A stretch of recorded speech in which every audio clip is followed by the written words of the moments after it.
Hey, food friends. Hope you're all doing awesome out there. Lately, we've looked quite a bit at food recalls and contaminations on the production and farming side of the food industry. But what about at home? Today, we're going to look at some basic food safety and food handling guidelines. For those returning today, I want to give a huge thanks and my love to you all. And for those watching for the first time, what's up, new friends? Hope you decide to stick around.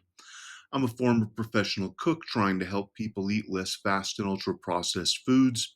My name is Lee, but really, I'm just a dude talking food. So, for months now, I've been encouraging you all to eat less ultra processed foods and to cook more at home. I've covered constantly dangerous food recalls and outbreaks, but it doesn't really end there. Cooking at home needs to be done with care as well, or you can make yourself and others really sick. And it's also the only part of farm to table that you get to control. So today we're going to look at some basic food safety and food handling techniques. And by the end, you should have a better idea of how home food illnesses happen and how to limit this from going on.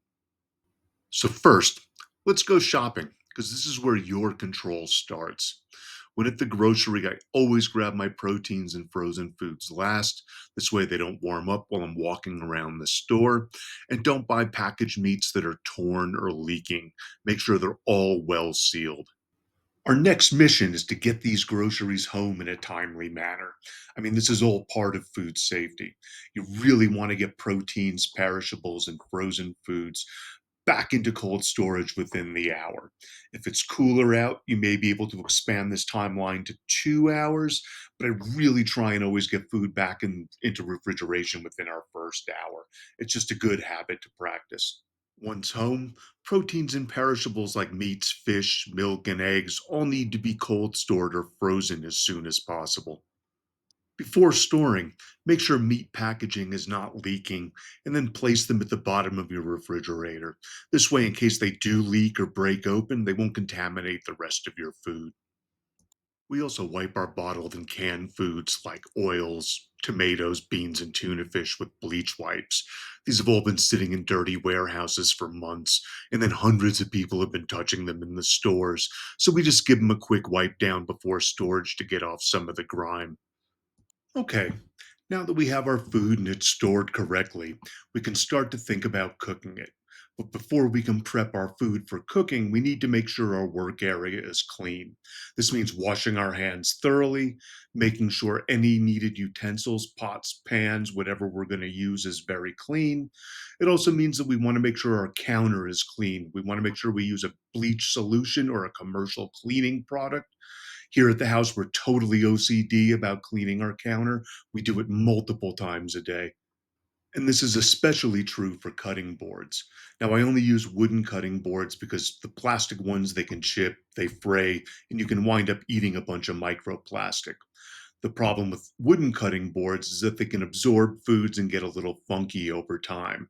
This is why you should wash and dry your cutting boards thoroughly after each use. You also may need to disinfect your cutting board from time to time. And if it gets really bad, just throw it out and buy a new one. It's not really worth the risk. I'm going to link a great article in the description from Martha Stewart, and it's all about how to disinfect cutting boards, and it gives multiple ways. I use the lemon and baking soda method myself because, I just love the smell of fresh lemons.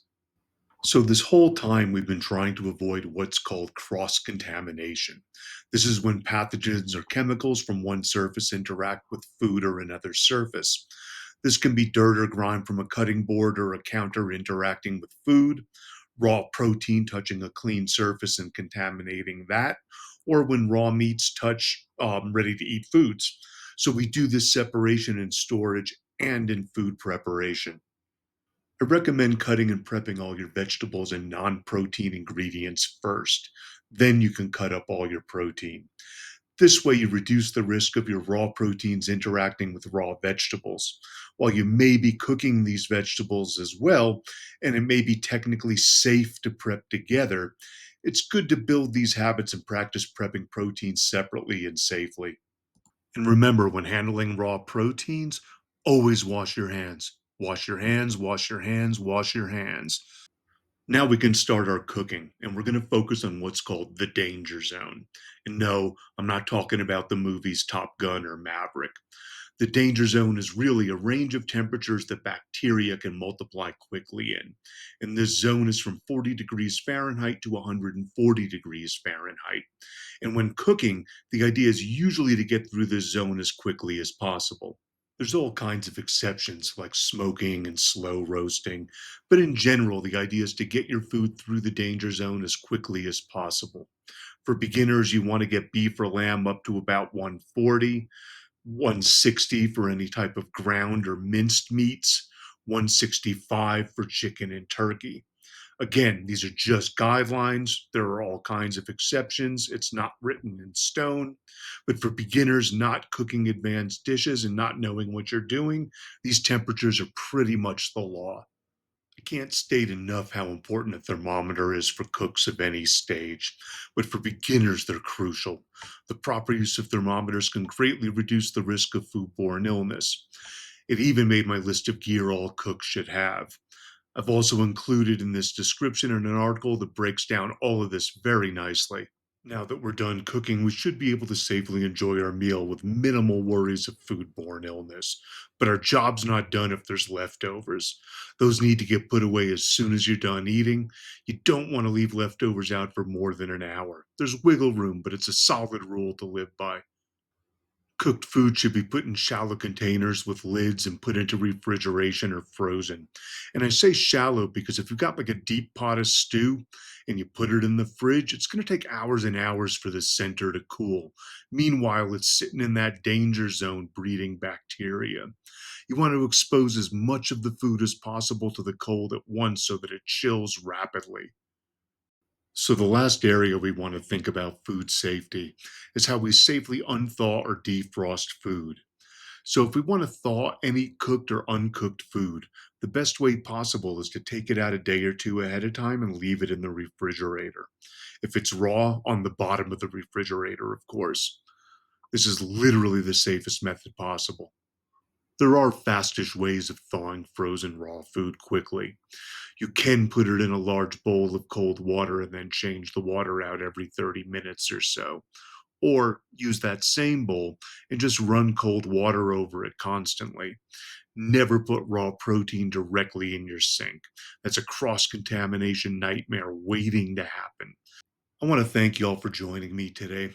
Hope this keeps y'all safe and cooking more food at home. Please realize this was a very basic overview, and I pretty much crammed 15 hours of certification training into 8 minutes. This is a very basic guide for beginners. Please leave a like and comment if you found this video useful, and if you're not already a subscriber, please click that subscribe button. All of this really helps get my videos out there. Y'all are awesome and amazing. Peace.